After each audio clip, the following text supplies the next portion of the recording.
This prison had an incredibly strange incident. During roll call, prisoner number 245 never appeared. The angry guard walked over to check. He yelled, "You better be sick or dead." But 2 seconds later, he was utterly stunned. A murderer had suddenly disappeared from a heavily guarded cell. Warden Norton heard the news and came to inspect. In his anger, he casually picked up a rock and threw it, but unexpectedly punctured a hole in the poster on the wall. After the poster was peeled down, everyone understood clearly. It turned out that prisoner had escaped. The prison immediately dispatched numerous police to investigate, but in the end, they only found an old, tattered prison uniform and a rock hammer about to fall apart in a nearby ditch. And this is the world-famous Shawshank escape event. It all started 20 years ago. In 1947, Shawshank Prison welcomed a new batch of prisoners. The old prisoners were extremely excited because they were about to get new toys again. As usual, they would bet on which prisoner would wet himself first. Most people chose the fat guy, but Red chose his own path, insisting on picking the tall, skinny Andy from the crowd. "I bet 10 cigarettes. Afterwards, Warden Norton began to speak, but was suddenly interrupted by a tough-looking, blind-eyed guy. He asked when they would eat. Seeing this, Captain Hadley picked up his baton and stepped forward. "When we tell you to eat, you eat. When we tell you to shit, you shit. When we tell you to piss, you piss." Warden Norton continued his speech and then said, "Entrust your thoughts to God and your sorry ass to him. Welcome to Shawshank Prison." After the heavy prison door slammed shut, the first sleepless night at Shawshank began. The guards had just left when some old-timers eagerly started teasing the newcomers. Instantly, a new prisoner started crying, wanting to go home. Someone had won the bet. The fat guy scored first. Soon enough, the noise from the cell attracted the guards' attention. Captain Hadley warned the fat guy to shut up, but he kept crying his heart out. But the more he was warned, the louder the fat guy cried. The captain lost patience, pushed the fat guy outside and beat him brutally, stopping only when he was on the verge of death. "Take this cripple to the infirmary." Seeing his plump body, the guards hesitated for a moment, then left. Thus, the next morning, everyone heard the news that the fat guy had died. Hadley smashed his head in. The poor bastard just lay there until morning. While everyone was silent, Andy suddenly asked, "What was his name?" "What's it to you, new fish? Why does a dead man need a name?" Also from that day on, Red became curious about the young man who had cost him 2 packs of cigarettes. After listening around for a while, he finally found out. It turned out Andy used to be a banker, but he was accidentally implicated in a murder case. That night, Andy got drunk wanting to kill his wife and her lover, but before he could act, both were found tragically murdered in the house. But after going to court, all the evidence pointed directly at the innocent Andy, leaving him no way to deny it. In the end, even the judge was deceived. "I sentence you to 2 life sentences in retribution for the 2 dead victims." End of trial. At first, Andy didn't interact with anyone, until a month later when he approached Red. He hoped Red could get him a rock hammer for carving. Helping him was the man who knew how to get things in prison. Of course, Red could do it, but he was still slightly wary of this specific item. "You want to escape? Dig a tunnel. You'll understand when you see the hammer." As expected, after Red got the hammer, all his worries were dismissed. Using it to dig a tunnel would take at least 600 years. So, under Red's arrangement, the hammer was successfully delivered to Andy. The gears of fate also began to turn. However, for the next 2 years, Andy didn't have an easy life either. His face was always sad and covered in injuries. Although he never revealed the reason, everyone knew it was the masterpiece of the sisters in prison. They had desired Andy for a long time, and each time he resisted, he would be severely beaten. Until today, the factory roof outside the prison needed repair. Warden Norton decided to assign 12 prisoners. Through an under-the-table deal, at the price of 1 pack of cigarettes per person, Red helped his friends successfully secure spots. And what surprised Andy was that he also appeared on the list. While working, Andy overheard Captain Hadley's complaints. His brother had left him an inheritance after dying, but the huge taxes made him extremely frustrated. Hearing this, a banker like Andy quietly approached. "Hey, Captain, do you trust your wife?" "Oh, interesting. I mean, you don't admit it because she's not faithful to you."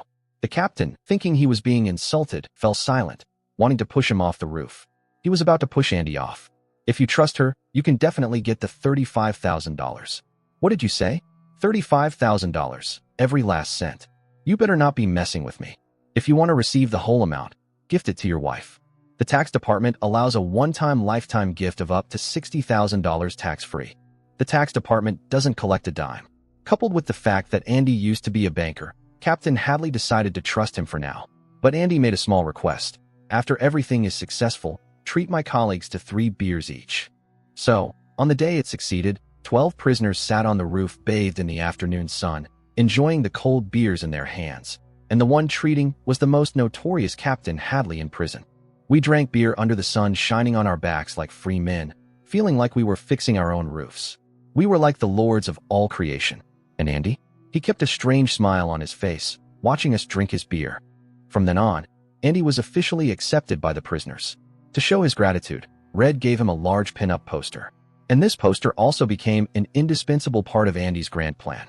Today, the sisters came looking for Andy again. Andy still refused strongly as before. But because he resisted too fiercely, he received the worst beating yet, enough to be in the infirmary for a month. And the leader of the sisters also paid a heavy price for this. From that day on, the sisters no longer bothered Andy, and their leader would never walk again. Soon enough, Andy's talents were discovered by Warden Norton. He used the excuse of patrolling the cells to come to Andy's room, turn around, face the warden.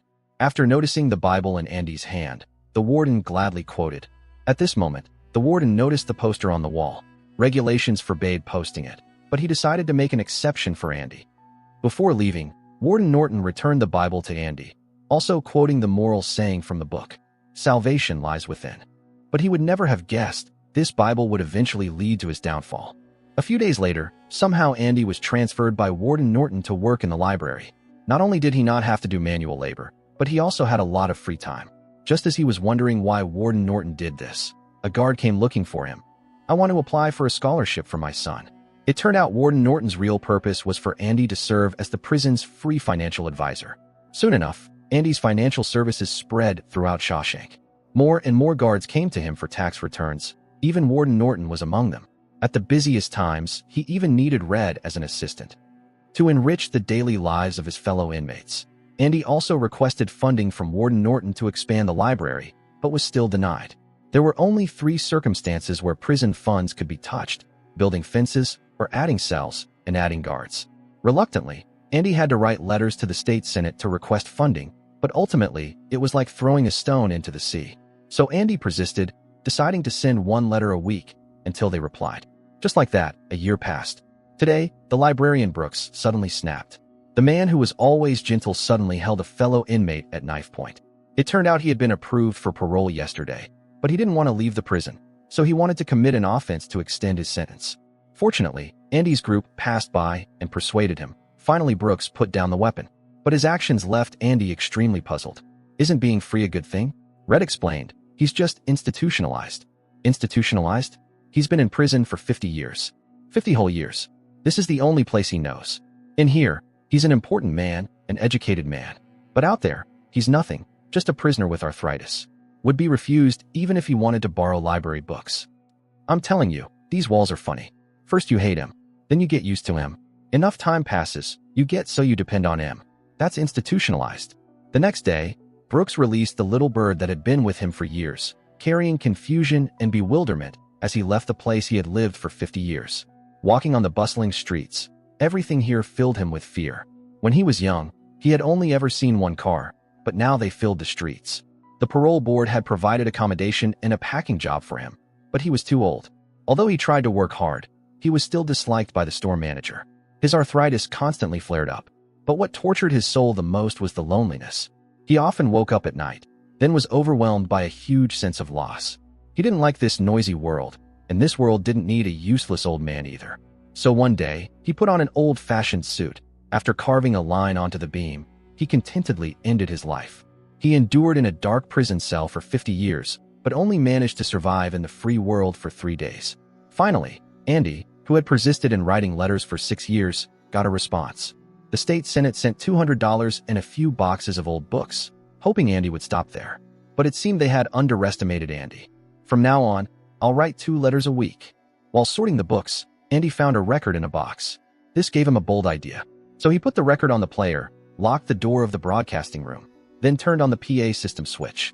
Melodious singing echoed through every corner of Shawshank. The inmates stopped to listen. They quietly experienced the freedom and hope in the music. At this moment, the prison walls seemed to disappear. The prisoners' despair also vanished into thin air.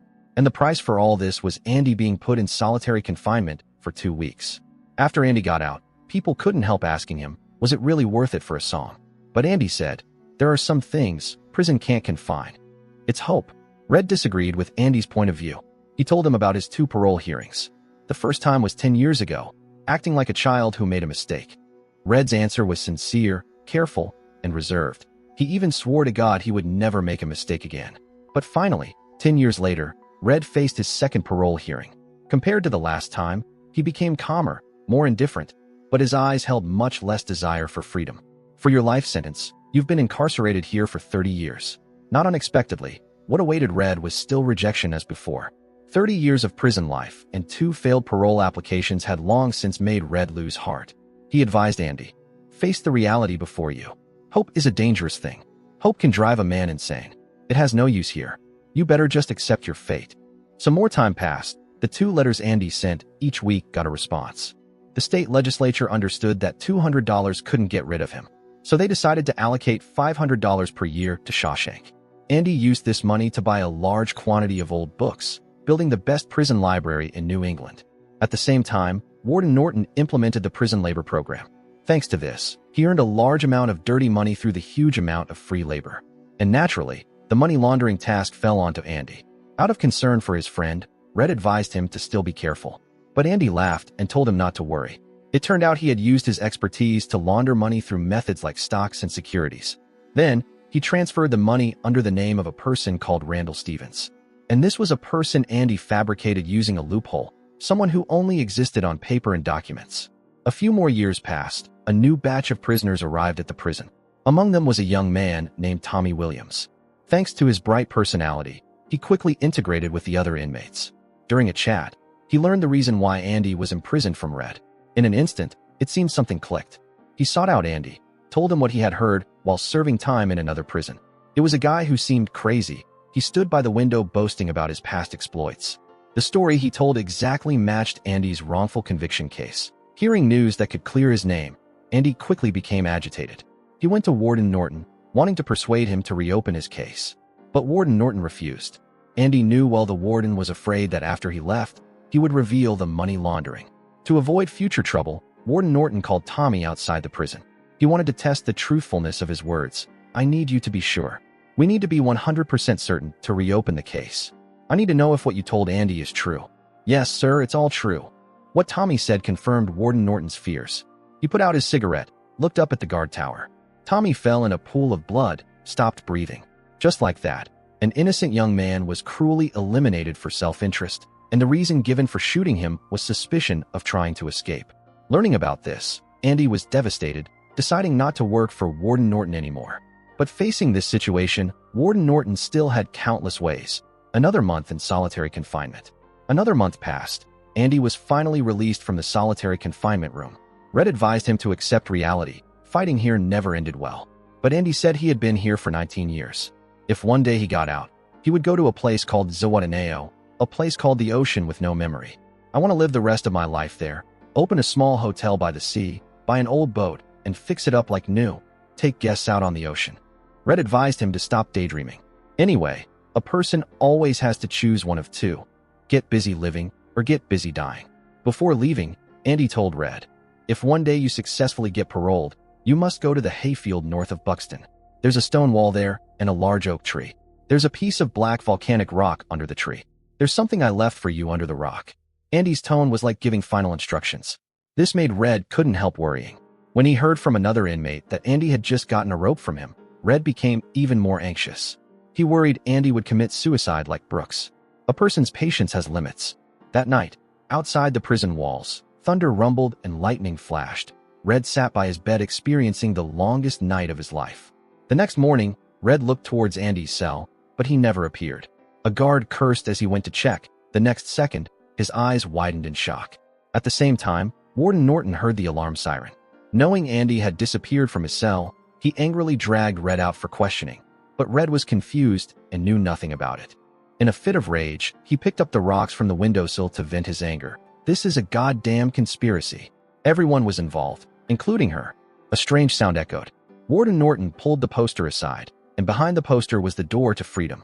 After a comprehensive search, they only discovered a prison uniform and a worn-out rock hammer in the sewage pipe near the prison. It turned out, the first time he got the rock hammer 19 years ago, Andy originally wanted to carve his name on the wall, but suddenly chipped off a piece of the wall easily.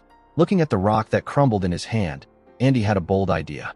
So, using the poster for cover, he began digging the path to salvation. During every morning walk in the yard, he quietly scattered the debris, just like that for 19 years. Until Tommy was killed, the last ray of hope vanished. Andy finally decided not to stay any longer. That night, first he swapped Warden Norton's ledger books, also casually taking a pair of the warden's leather shoes. When everyone was fast asleep, he stuffed all the important items into a bag.